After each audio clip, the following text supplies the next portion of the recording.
People make mistakes. So, I come from a cricket background. Nice. I Good. played for NCC. Oh, very good. And I started with Ragama, the one. Is it right? Yeah, Okay. the one you started. So, I just want to ask this question. Maybe it's kind of personal. I don't know. You didn't get to play for the national team. Because I wasn't good. Simple as that. Simple as that. Yeah, I was very average as a cricketer. Oh, right. And there is no hiding that. Of course, I was in the national squad of softball cricket, Right. where I was quite all right at that level. But then the problem was, I to start with, honestly, I knew that I wasn't good enough to play for the national side. That's number one. Number two is, you got to understand, in the years gone by, during the time that I was leaving school, which was in 1981, I don't think you were even considered at Not that even time. close. Yeah. Exactly. So cricket was not something that aspiring youth, younger men, kind of, when I say aspiring, want to do well, was a career they want to pursue. It was never a career, and my parents encouraged me to select a career. Right. So cricket was my passion. So I played. I played 2-day cricket. I played limited over cricket for clubs, but it was all weekend. But it was not like seriously proper cricket. Right. Not first class cricket, where you play and you compete. So I chose a career, Right. and I also played cricket. So that's how I balanced it. So basically, I was a very average. If you really want to be brutally honest, I would have been even slightly below average as a cricketer. I think that takes a lot of guts to say, right? To be honest. Yeah, to be honest, I think a lot of people doesn't be honest. Because we just puts our stats up when you play cricket, a little bit sometimes. So I appreciate you being honest about this thing. In the same time, don't you doesn't it hurt in a while, oh, you didn't get to go to the best?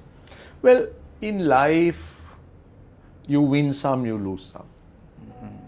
If you win everything, Right. then you're a superhero. Right. So that's not possible.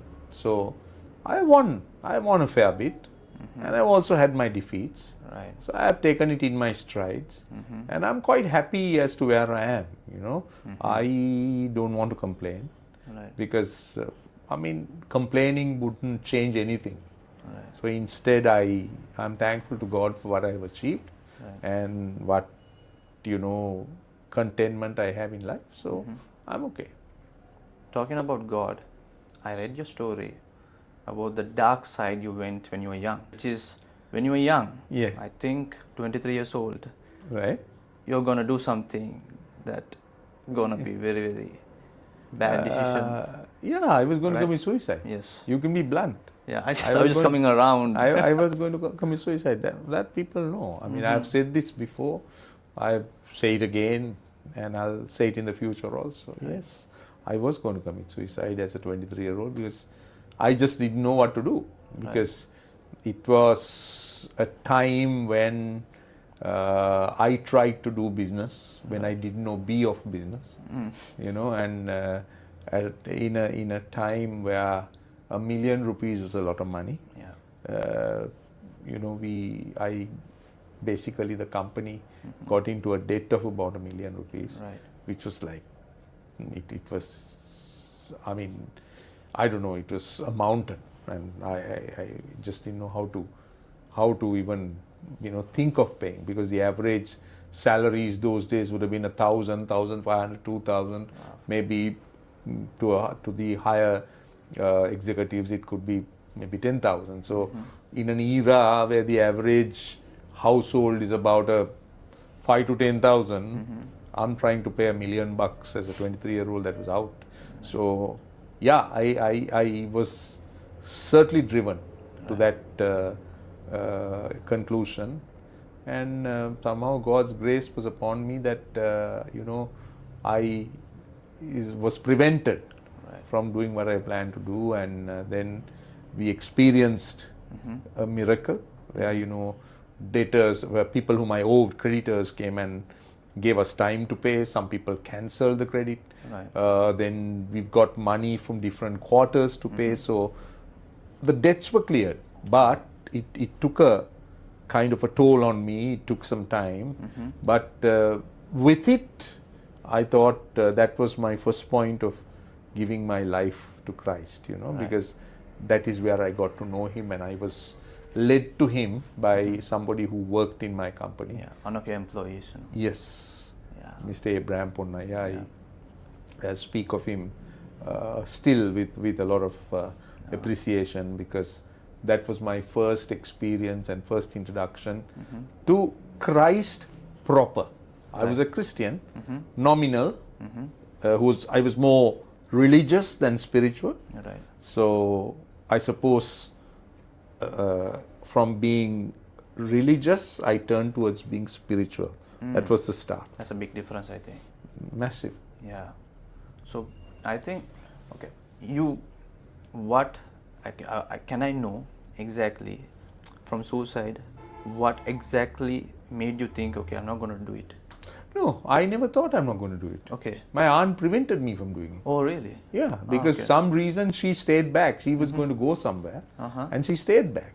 Right. So I suppose it was God's plan working that my aunt was kept back, Right. and I just didn't do it. I had not changed my mind, Right. because I had no way out as far as I was concerned. I was too young to even think of ways. What can you expect a 23-year-old to? How would a 23-year-old handle a situation like that? You're in debt to ₹1 million. You have people coming up to your house asking for money, and you're scared. You don't know what to do. You can't face people. So what can you do?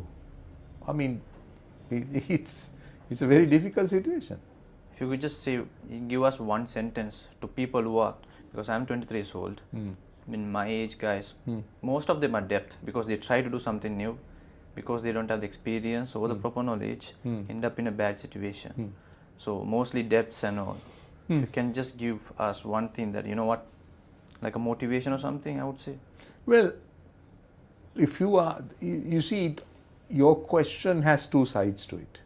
Do you want me to motivate people as a man of the world, or do you want me to motivate people through my faith? That's the question. You see, there are two different parameters altogether. You see, motivating somebody through my faith is something I can share. Right. Because, as far as I'm concerned, everything and anything and everything that I have and I have achieved has been through the grace of God. So that's, of course. That is the only motivation I offer anybody watching. Right. Whether they believe or not believe, whether they want to accept it or not. Right? My whole life has been that. So when I look back, you see, and when you start to connect the dots, right. And those, when you start to connect the entire episodes, the dramas, you try to see and understand the hand of God working. So that's the only motivation I can give. I cannot give any other motivation. Yeah, people would say work hard, do that, do this, be honest. They're all true, and I take nothing away from it. Right. But I think there's a but. That extra bit is the grace. Right. There are a lot of people who have worked hard. There have been a lot of people who have been honest, but they have failed. Yeah, that's true. So that's the grace. Right. That's the bridge.